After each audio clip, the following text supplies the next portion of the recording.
Hi guys, ये study with वैभव में आप सभी का स्वागत है। और पॉलिटी के सेक्शन में हम लोग अभी अपना जो सेक्शन बचा हुआ है उसको आगे लेके चलेंगे और प्रयास करेंगे कि ज़्यादा से ज़्यादा आपका इस वाले वीडियो में लगभग हम लोग पहुंच जाएं कि संवैधानिक जहां से बनना स्टार्ट हो जाता है, जो हमारा मेन कोर है वहां पहुंच जाएंगे। अभी हम लोग कहां तक का सेक्शन देख चुके थे, तो 1773 से लेके और हम लोग 1853 तक के एक्ट का पूरा मामला हम लोग देख चुके हैं। ये ईस्ट इंडिया कंपनी के अंतर्गत जो विकास हुआ उसको देख चुके हैं। अब हम लोग जो विकास देखने वाले हैं वो देखने वाले हैं किसके अंतर्गत, वो देखने वाले हैं क्राउन के अंतर्गत। ठीक है, क्राउन के अंतर्गत यानी रानी के अंतर्गत देखने वाले हैं विकास को। कहाँ से देखने वाले हैं ये 1853 के एक्ट से स्टार्ट होंगी चीज़ें। 1853 के एक्ट में जो दो तीन चीज़, 1853 का एक्ट नहीं होगा, ये 1858 का एक्ट होगा। एक्चुअल में 1858 का एक्ट होगा।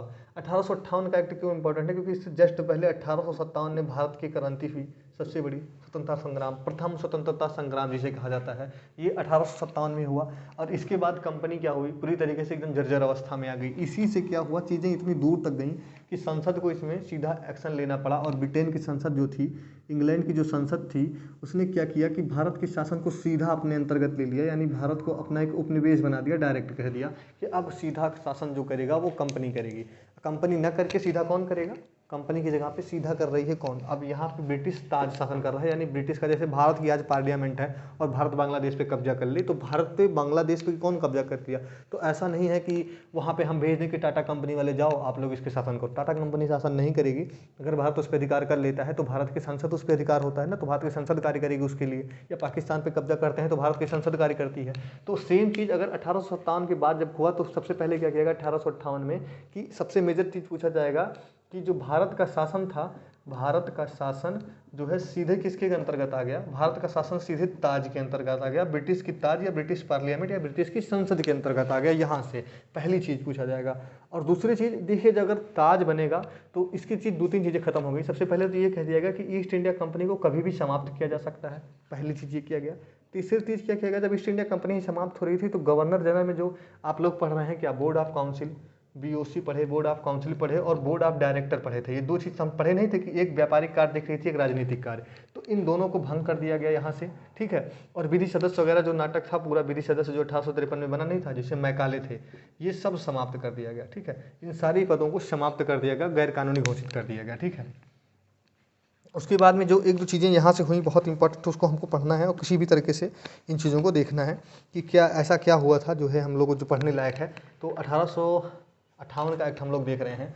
1858 के एक्ट में हम लोग पढ़ी चुके, कंपनी के अंतर्गत सीधा चीज़ें आ गई थी। अब दूसरी चीज़ें यहाँ से पूछ लेता है कि 1858 का एक्ट जो है, इसके बाद रानी की घोषणा भी कहते हैं, इसे रानी की घोषणा कहते हैं, रानी की घोषणा पत्र, रानी की घोषणा जो है, रानी की घोषणा या रानी का पत्र जो था, इसे कहाँ पढ़ा गया था, तो सबसे पहले याद रखेगा इसे इलाहाबाद में पढ़ा गया था। ठीक है, और इलाहाबाद में कब पढ़ा था आप, हम लोग दिसंबर चल रहा है, नवंबर महीने में ही पढ़ा गया था, 1 नवंबर को, 1 नवंबर और 1858 को ये लेटर पढ़ा गया था, जिसके तहत ये कहा गया कि अब भारत में सीधे सीधे सीधे किसका अधिकार होगा, ताज का जो है शासन होगा। ठीक है, उसके बाद चीज़ें अलग हो गई। अब ताज जब आ गया तो ब्रिटिश पार्लियामेंट में एक पद बनाया गया भारत सचिव का, बहुत ही इम्पॉर्टेंट है कि भारत सचिव क्या करता था। भारत सचिव था और इसकी सहायता के लिए 15 सदस्य थे। ये बहुत इंपॉर्टेंट हो जाता है, कौन सा, ये भारत सचिव का, ये तो नहीं इंपॉर्टेंट है, ये 15 सदस्य थे। लेकिन भारत सचिव का पद कब बना, भारत सचिव का पद बना 1858 के एक्ट में। सचिव आज भी होता है, राज्य सचिव होता है, वित्त सचिव होता है, ठीक है, वैज्ञानिक सलाहकार के लिए सचिव होता है, वैसे भी सचिव का पद होता है। सचिव क्या होता है, एक्चुअल में सेक्रेटरी जो होता है बहुत इंपॉर्टेंट काम करता है, सारे काम लगभग, तो प्रधानमंत्री कोई भी काम करता है उसका सबसे बड़ा सहायक कोई है तो ये सचिव ही है, सचिवालय। तो सचिव, भारत सचिव का पद बना, इसकी सहायता के लिए एक 15 सदस्य बनी जिसकी ऑफिस होती थी प्रॉपर। और भारत सचिव कौन होता था, भारत सचिव ब्रिटिश पार्लियामेंट का कोई मंत्री होता था जिसे भारत सचिव का पद दिया गया।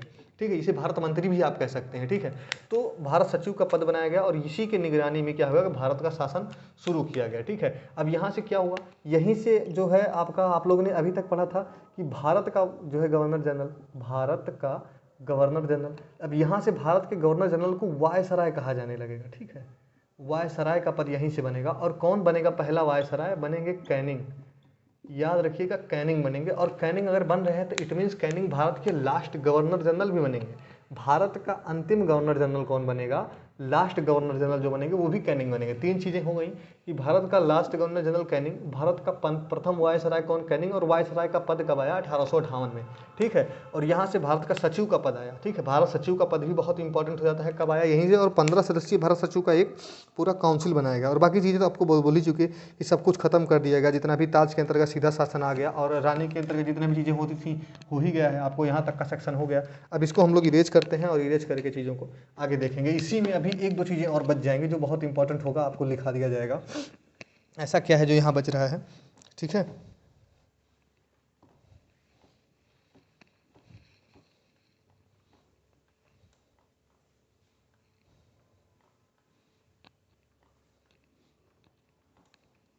अब इसमें तो ज़्यादातर कुछ बचता नहीं। अब जो बहुत इंपॉर्टेंट हो जाता है 1861 का एक्ट हो जाता है। 1861 का एक्ट बहुत ही इंपॉर्टेंट है, बहुत ज़्यादा इंपॉर्टेंट है, समझ लीजिए। 1861 का एक्ट इस सारे एक्टों में सबसे इंपॉर्टेंट 1861 का एक्ट है। तो 1861 के एक्ट में ऐसा क्या हुआ था जो हम लोगों को इतना इंपॉर्टेंट तरीके से पढ़ना है, ठीक है। 1858 में जो एक्ट आया था, एक्चुअल में वो अटेंडेम में ऐसे डायरेक्ट आ गया था कि 57 में क्रांति हुई, 58 में डायरेक्ट रूल पास करके पार्लियामेंट ने दे दिया। लेकिन विधिवत तरीके से जो इसका जो है विस्तार हुआ वो 1861 के एक्ट में हुआ। और 1861 के एक्ट में इतनी चीज़ें आई कि आप लोग समझ लीजिए कि बहुत सारी चीज़ें आई, ठीक है। यहाँ से क्या किया गया कि सबसे पहले तो ये किया गया कि केंद्रीय कार्यकारिणी में जो है बहुत कुछ विस्तार हुए थे। अभी हम लोग उसको देखने वाले हैं कि क्या कैसे हुआ था। 1 मिनट में पानी पी लूँ, बस तुरंत हम लोग कर लें इसको।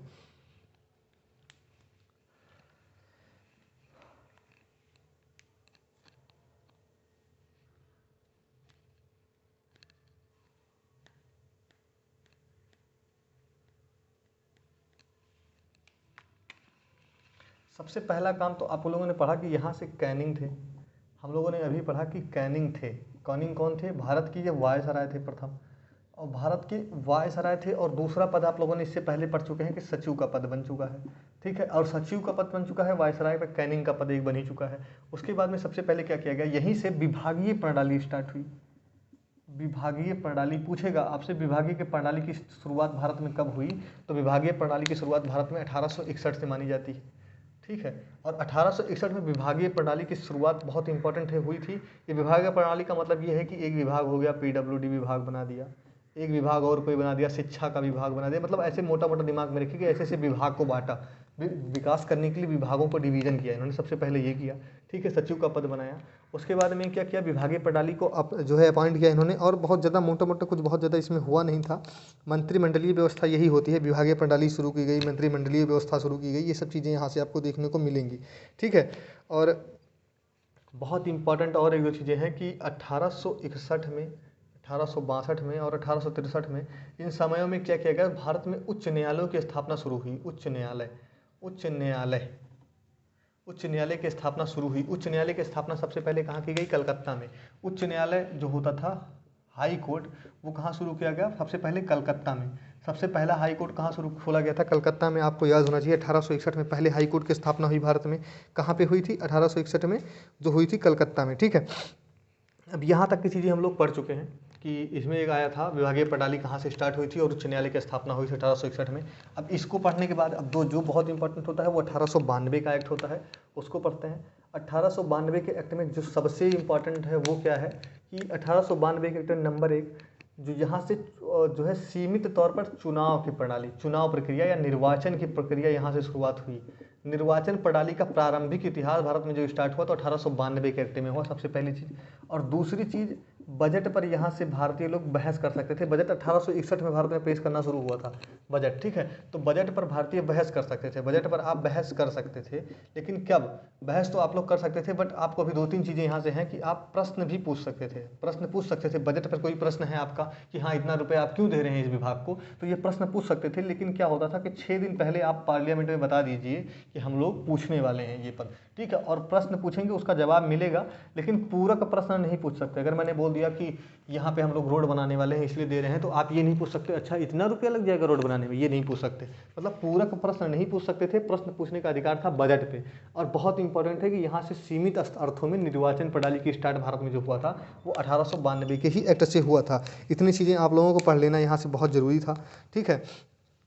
निर्वाचन पद्धति का जो है आप लोगों को बोल ही चुके हैं कि यहीं से स्टार्ट माना जाता है। भारत में जो एक्चुअल में निर्वाचन पद्धति का स्टार्ट माना जाता है वो यहीं से माना जाता है, ठीक है।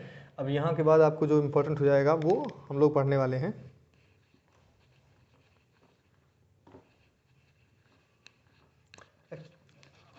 अब हम पढ़ेंगे यहाँ से 1892 के बाद में 1909 का एक्ट, 1909, ये बहुत ही इम्पोर्टेंट है ये भी। इसमें क्या क्या किया गया था? सबसे पहला काम तो इससे कहते हैं मार्ले मिंटो सुधार, ठीक है। तो मार्ले कौन थे? भारत सचिव थे ये, भारत सचिव या भारत मंत्री, भारत सचिव या मंत्री, ये मार्ले साहब थे। और मिंटो कौन थे? भारत के वायसराय थे उस समय, ठीक है। ये कौन थे? वायसराय थे। तो इनके दोनों के द्वारा जो सुधार भारत में किया गया 1909 के समय में, उसे क्या कहा गया? मार्लो मिंटो रिफॉर्म, यानी मार्लो मिंटो सुधार कहा गया इस एक्ट को। एक अलग भाषा में मार्लो मिंटो सुधार कहते हैं इसको, पहली चीज़ तो। अब दूसरी चीज़ जो यहाँ से इंपॉर्टेंट निकल के आएगी, नंबर 1, यहाँ से एक ही ऐसी चीज़ है जो आपको याद होनी चाहिए। सबसे पहली चीज़ तो ये हुई थी कि नंबर 1 हुआ था कि मुस्लिम को जो है, मुस्लिमों को पृथक निर्वाचन मंडल, मुस्लिम को जो है पृथक निर्वाचन मंडल दिया गया, खत्म। और दूसरे पे क्या किया गया यहाँ पे कि गवर्नर की जो है परिषद में, गवर्नर जनरल की परिषद या वायसराय की परिषद कह दीजिए, वायसराय की परिषद में जो है, गवर्नर की परिषद या वायसराय की परिषद में एक भारतीय को अपॉइंट किया गया। यहाँ पे भारतीय को अपॉइंट किया गया, वो कौन थे? आपको उनका नाम लिखना चाहिए, दत्त साहब थे, RC दत्त, ठीक है। तीसरा, जो ब्रिटेन में काउंसिल थी, ब्रिटेन के लिए जो भारतीय काउंसिल थी ना 15 लोगों की, ब्रिटेन की काउंसिल जो थी, ब्रिटेन की काउंसिल में 03 भारतीयों को अपॉइंट किया गया, ये ब्रिटेन में किया गया था। तो आपको पूछना है कि वायसराय की कार्यकारिणी परिषद में प्रथम भारतीय किसे अपॉइंट किया गया था? मैंने अभी आपको बोला कि वायसराय की कार्यकारिणी परिषद में सबसे पहले किसी को अपॉइंट किया गया था, तो वो थे RC दत्त। उसके बाद में अभी मैंने बोला कि 3 लोगों को जो किया गया था, वो 2 लोगों को, एक्चुअल में 2 नहीं, हाँ 2 ही हैं, 2 ही लोगों को जो किया गया था, अपॉइंट किया गया था जो है ब्रिटेन की कार्यकारिणी परिषद में, ठीक है। तो एक्चुअल में वायसराय की कार्यकारिणी सम्मिलित होने वाले एक थे, जो वो कौन थे?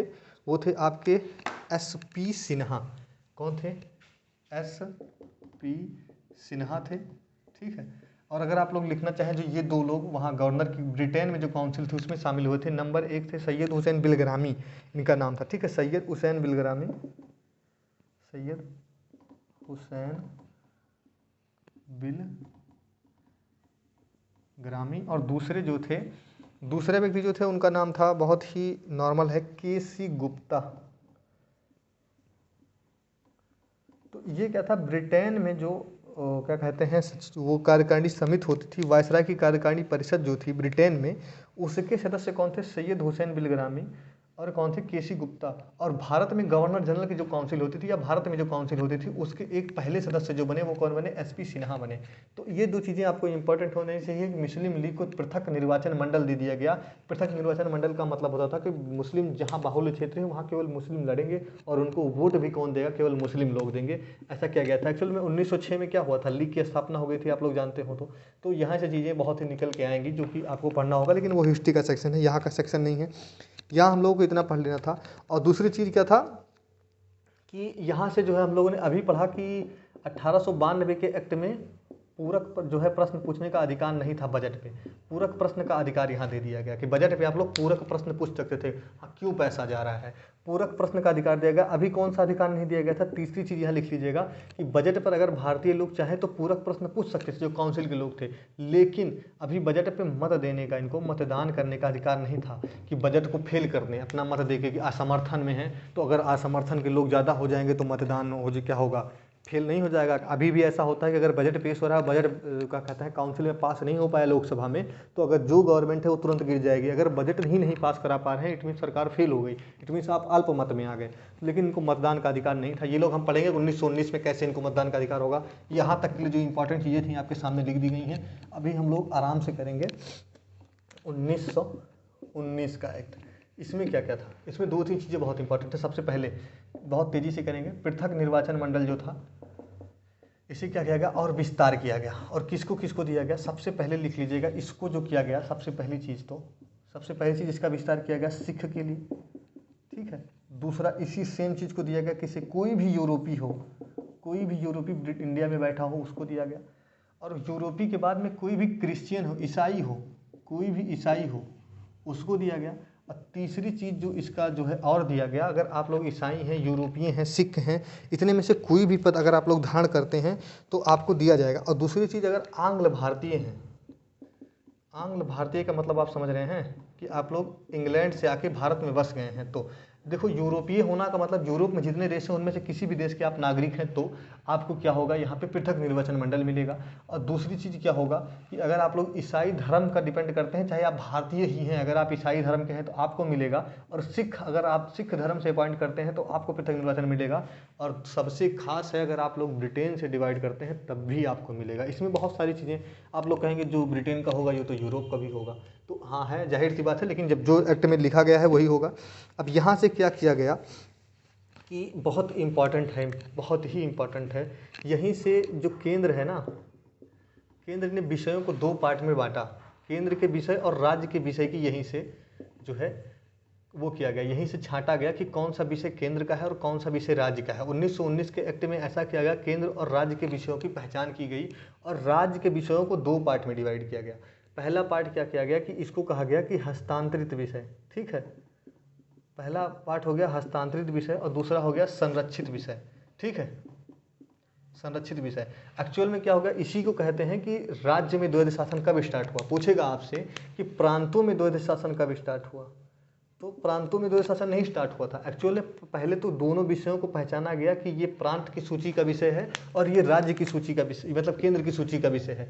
फिर जो प्रांत की सूची का विषय था उसको गवर्नर जनरल ने क्या किया, दो पार्ट में डिवाइड किया कि ये हस्तांतरित विषय है, ये संरक्षित विषय है। हस्तांतरित विषय का मतलब समझ रहे हैं आप लोग, जैसे कि शिक्षा हो गया, जैसे आज भी हम लोग पढ़ते हैं समवर्ती, समझ लीजिए शिक्षा हो गया, ठीक है, और जैसे जल पानी हो गया, जल का हो गया, या और कोई भी रूल हो गया, उसे क्या किया गया, हस्तांतरित में रखा गया। और इस पर गवर्नर जनरल भारत के लोगों की सलाह लेके काम कर रहा था, या भारत के जो नॉर्मल होते थे, परिषद के लोग थे, उनसे मिलकर हस्तांतरित विषय पे काम करता था गवर्नर जनरल।